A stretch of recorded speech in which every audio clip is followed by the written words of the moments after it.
مطبخ جمعية الشام لرعاية وكفالة الأيتام فرع الغوطة الشرقية.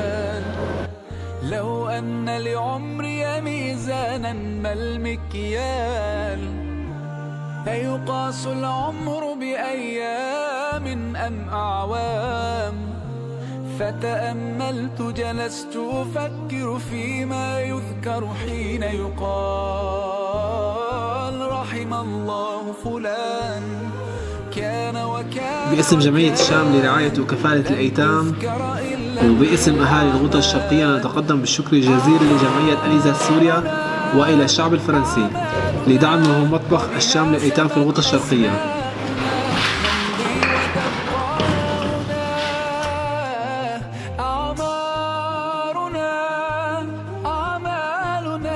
وبها سمت أسماؤنا نمضي الغوطة نشكر جمعية أليزا السورية والشعب الفرنسي على تقديم وجبات الأيتام في الغوطة الشرقية.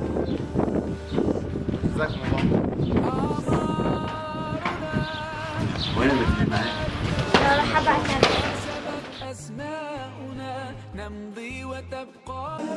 ما أجمل أن تحيا عمرا غال وثمين، بعطائك تسمو أيامك تزدان سنين.